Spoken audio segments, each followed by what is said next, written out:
Monday through Friday, we're just two dads with regular jobs and responsibilities. We've got families to take care of and bills to pay, and never enough vacation days. But every chance we get, we're in a field, on the water, or in the mountains. Because life's too short to wait on retirement. So we spend the money, take the PTO, and do what really matters. Mounts and memories. I'm Charlie. And I'm Brian. And we're Rifles and Real Dads.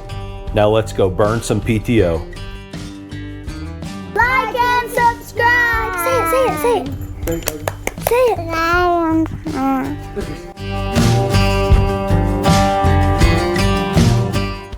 Hey, welcome to Rifles and Real Dads. Just a couple of ordinary dads trying to use up as much PTO and do as much hunting and fishing as we can without upsetting our wives. That's right. We're going to be covering Brian's 40th birthday. That's right. Happy birthday. Thank you. In Key West. Mm-hmm. All right, so tell us a little bit about, hey, why'd you pick Key West? Yeah, man, I've been to Key West probably, close to a dozen times. I tell people all the time it's my favorite spot in the world. First time I'd ever been there was for my brother's bachelor party. Second time I was there was for my bachelor party. And funny enough, before we even knew each other, we both did bachelor parties in Key West. My bachelor party was in Key West. Great time. Yep. And then, I've been there a couple times since, sometimes with the family. 30th birthday. So I figured, 40th birthday is a good spot. Yeah. And, good spot to go fishing. Like now you go back way more than once a decade. That's right. That's right. Yeah. Try to get there as much as possible.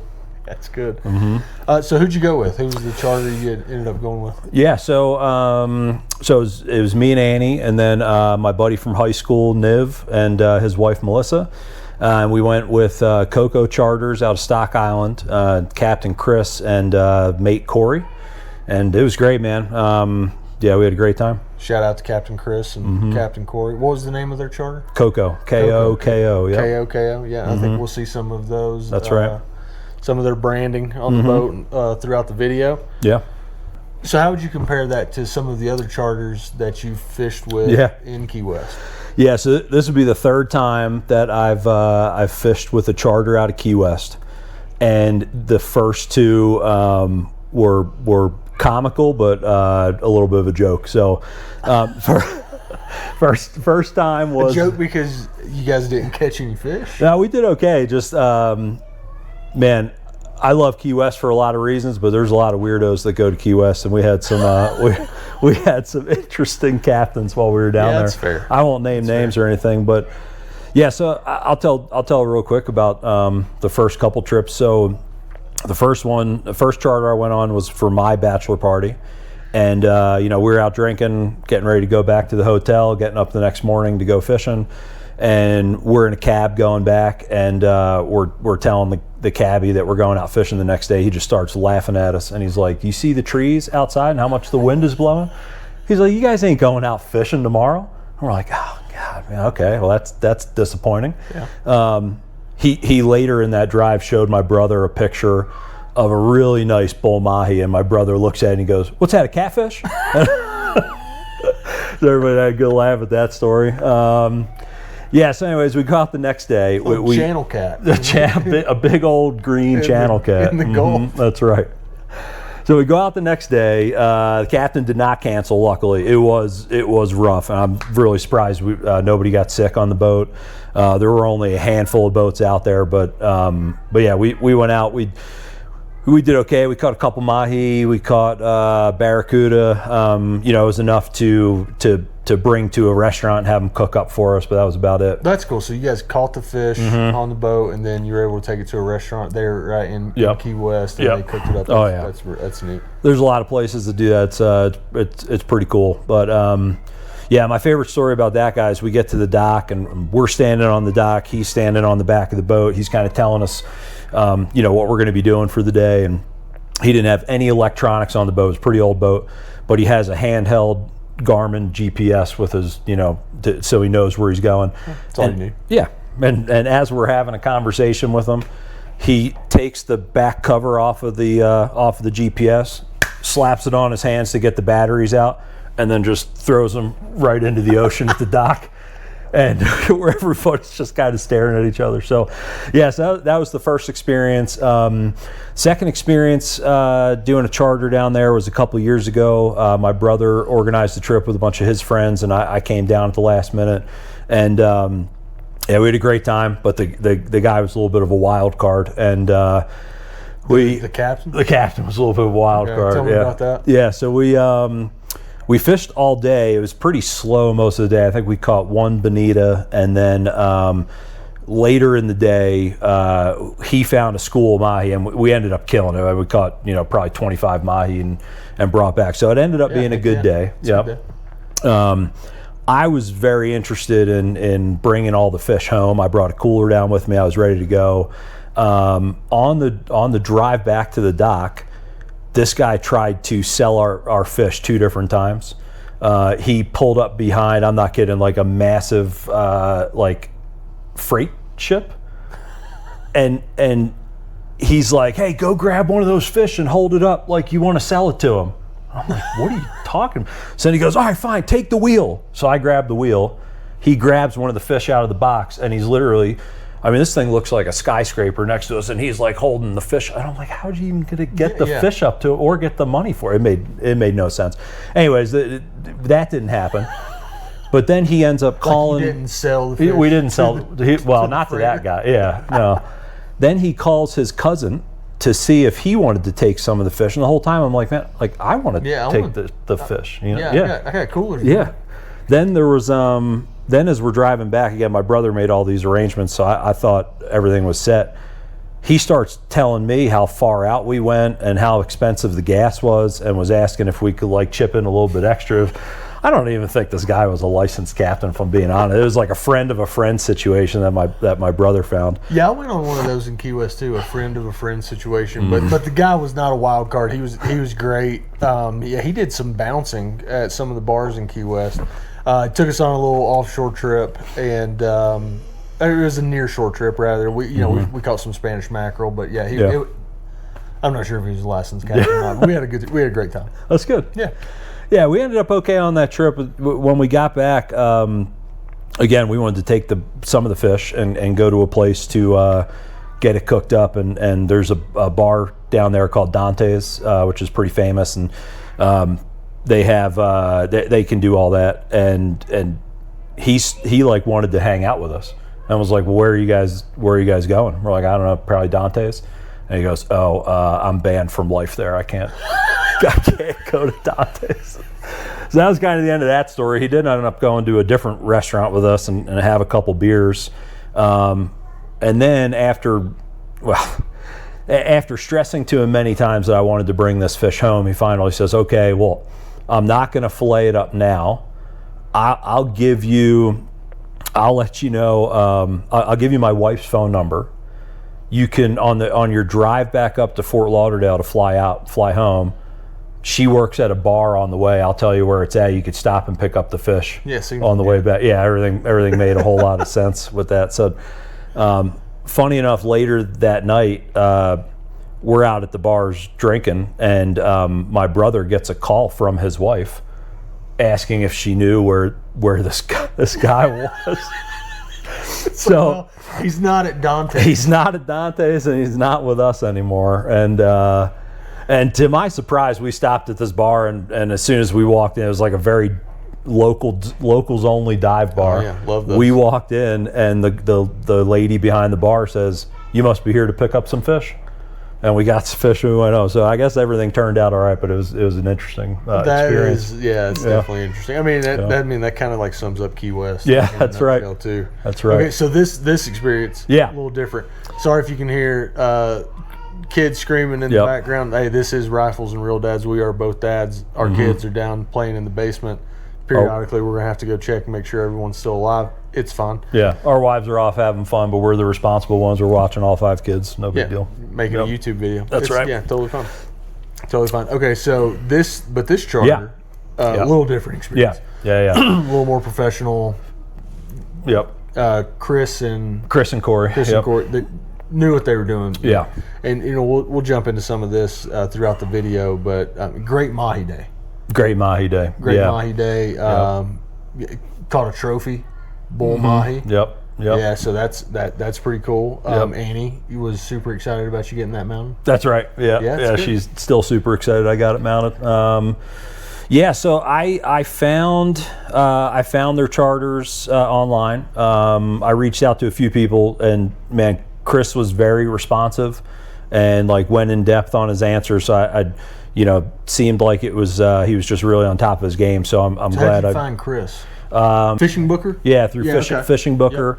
Yep. Found him through there. He had, all 5-star reviews, all fantastic comments. But then, again, even one step ahead, I reached out, I asked him questions, and he, pretty quickly responded to me and gave me really good answers. So just really good conversation leading up to it. So I booked him.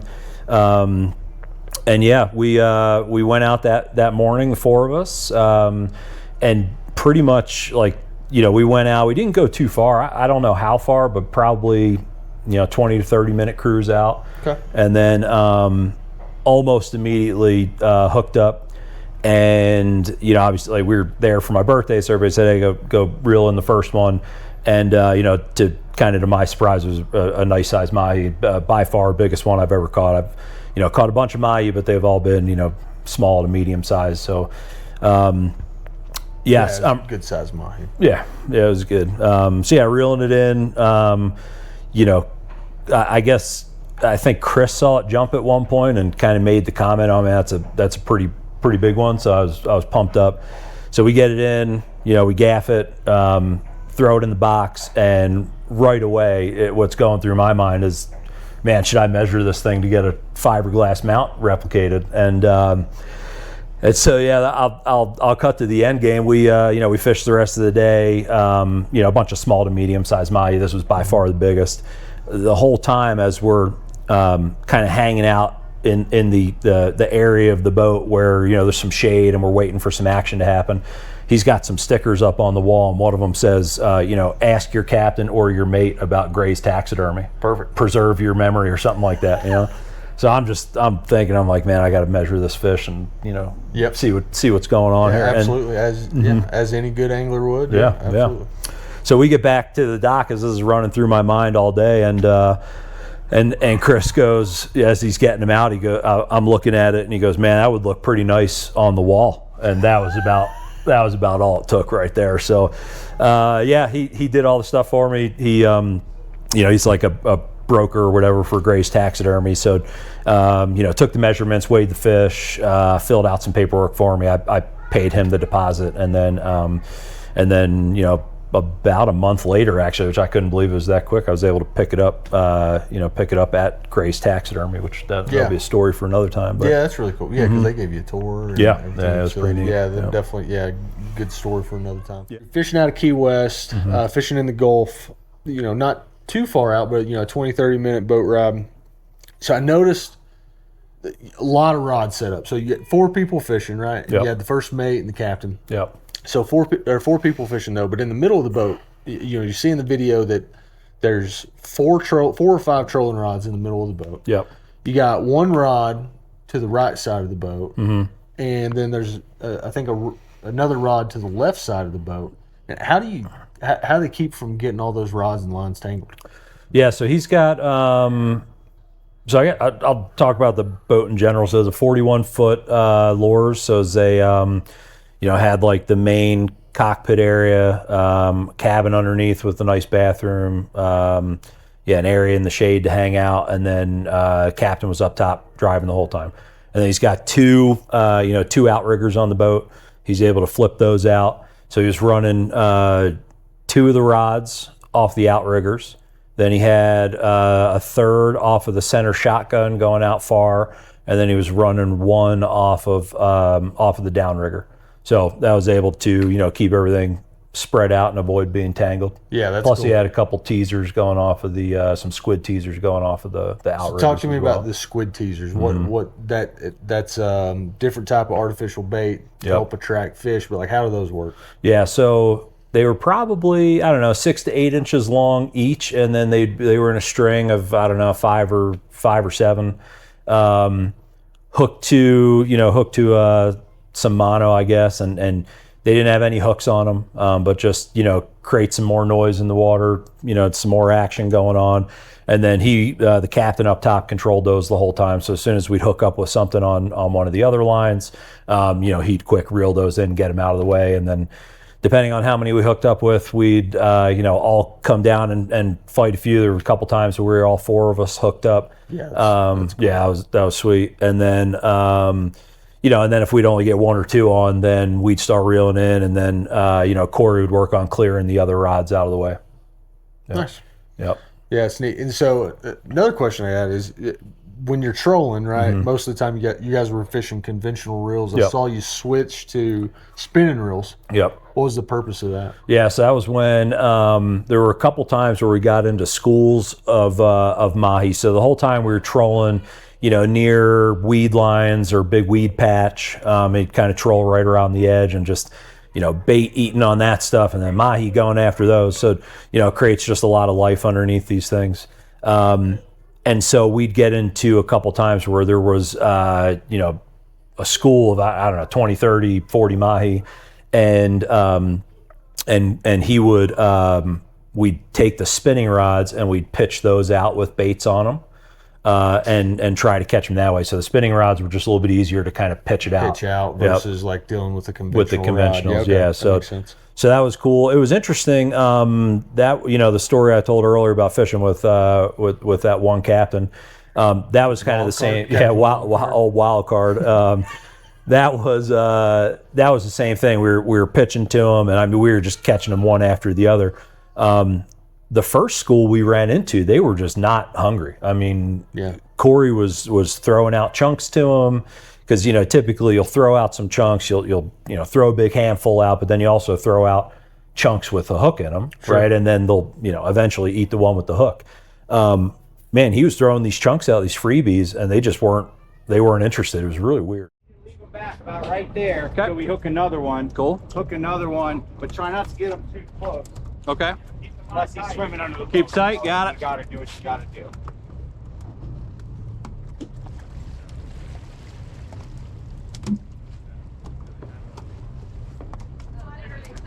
All right, so I know this is a common thing, but what's the thought behind leaving one in? Yeah, for all his buddies stay with him instead of swimming away. Okay, all right. Oh, that's fine.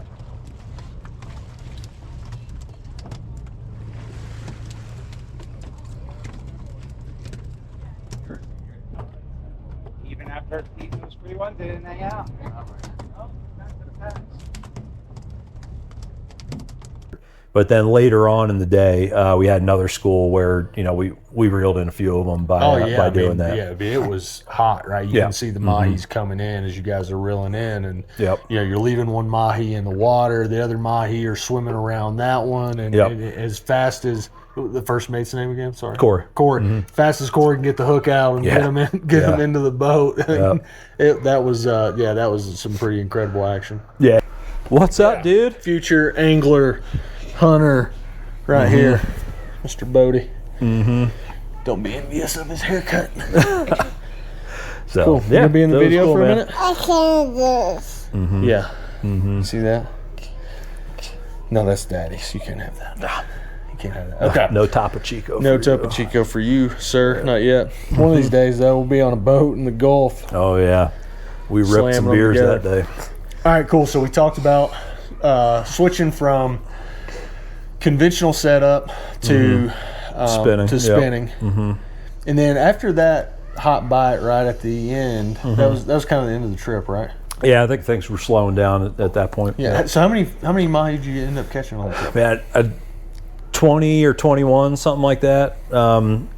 It was a great day. Our original plan was to troll for mahi. And that was like the number one thing. That time of year, we were down there, I think it was the beginning of May.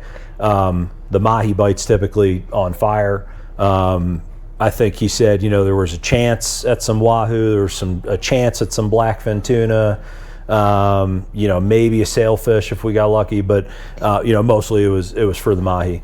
And then we also we had planned on doing some deep dropping. We got an upcoming trip in less than a year where we're going to do a lot of deep dropping. Oh yeah. And so I really was interested in trying that out. And he's got a rod and an electric reel to to do some of that. But man, we unfortunately couldn't do it because I guess the Gulf Stream is so close to Key West and moves in and out. It was so close in. Like if we tried to get to 600 plus feet of water, we were in the Gulf Stream. Yeah. And we were moving. I can't remember what he said, but it was just ripping us, and you couldn't hold bottom there. So we ended up we called it a little bit early. We originally booked an 8-hour trip. We ended up coming back after 6 hours, but we killed the Mahi that day, so it was all good. Day. Yeah. Oh yeah. Husband and wife side by side.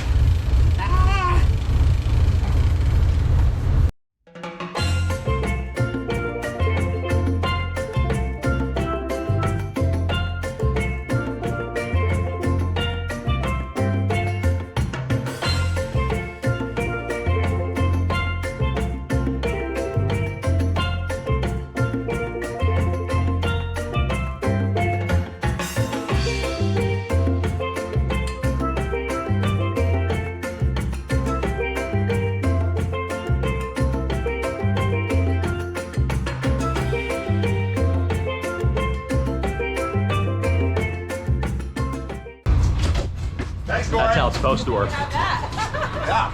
Look at that team effort, baby. That's sick. That's awesome. So, we both live in Colorado. Mm-hmm. What'd you do with the fish? Yeah, man. So we took some of it and we went to that Dante's bar. Dante's. Yeah, did not see Captain Wildcard. He wasn't there, obviously. But yeah, man, gave them some of the fish. They did a little cook your catch. That's cool. Yeah, it was good, man. We did blackened and fried tacos. Oh man, it was fantastic. So that was cool to really go like from the dock to this place, cook up all your food. But we still had a ton left, so gave some to to my buddy Niv and Melissa. They put some in a cooler and brought it home. And then we brought home a decent amount. So how'd you get it back? Yeah, man. So not exactly driving distance. No, not exactly driving distance. To Key West. But man, every person I talk to about any of the trips I've done, they always ask me about that. Hey, how hard is it getting the fish back? Yeah, it's and like myself included. Yeah. Super easy process. So put it all into Ziploc baggies. Filled the cooler up with ice and fish, and man, you just carry. No, Harley, sorry. Listen, got a lot going on. This is it, real man. This is life. Leak-proof coolers. Yeah, so I got a couple Yetis, like soft-sided coolers. Just weigh a couple pounds. Got some bigger soft-sided checked bags, but I just brought carry-on size coolers this trip. Man, ice. Fish in the Ziploc baggies, and that's it, man. Every time you go through security, they give you a look. Your bag's always going to get flagged because it's filled with ice and fish. Yeah. You can't bring liquid through security, obviously, or a lot of liquid. So right when you get to the airport outside or hit the bathroom before you get to security, crack the zipper on the end of the cooler, drain all the liquid out through the zipper. And then you're set. Then all you got is solid ice and fish. It's super easy. And I've never, besides taking a few extra minutes at security for them to look at it, I've never run into a problem. All right. Tonight we're gonna make Mahi tacos. Pretty much a staple in Key West. If you're gonna catch and cook your food down there, and you bring it to one of the many restaurants that'll cook it, they are probably gonna do tacos. So we make these at home all the time. One of our favorite meals. There's a few things that I think sets it apart from anything else. First off is doing blackened. If you order them down there, they'll either do blackened, grilled, or fried.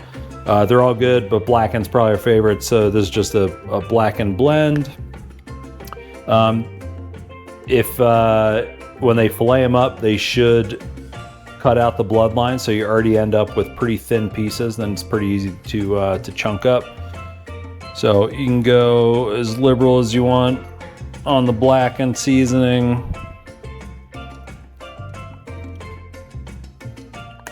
All right, and then the next two things are pickled red onions, and then a a mayo chipotle sauce, which is really good. So get a blender food processor.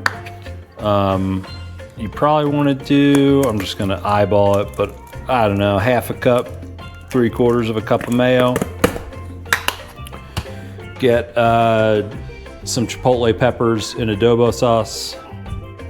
And you probably want to do 1 big pepper, maybe a little bit of the sauce. I should probably be using a spoon, but that's all right.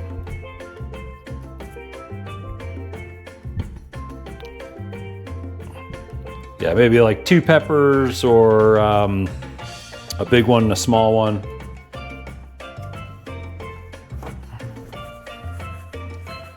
A little bit of salt and pepper, just kind of eyeball it up.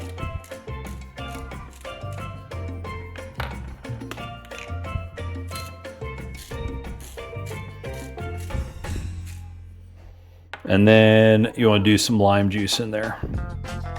Probably about, I don't know, maybe a half a lime. Put all that stuff in there. Again, blend it up or hit the food processor.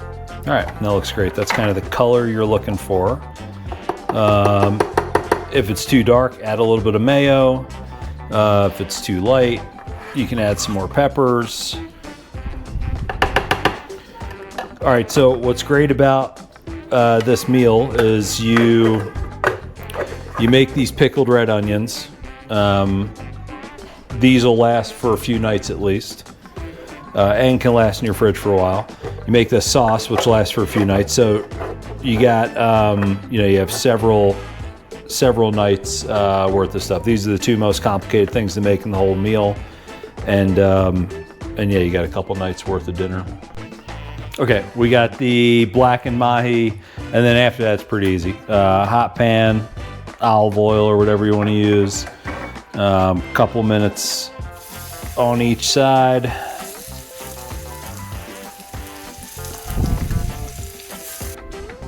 Check it out. Blackened mahi looks awesome.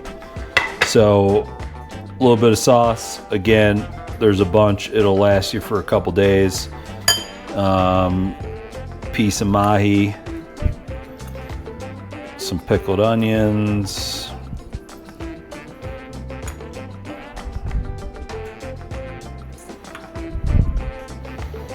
you can do whatever you want. We do some tomato, we do some cheese, and then a little bit of lime.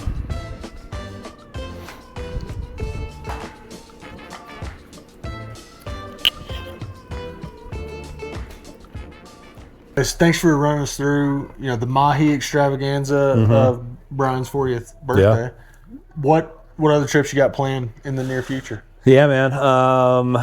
So I'm going back to Florida in about a month. Annie and the kids are basically moving there for the better part of the summer.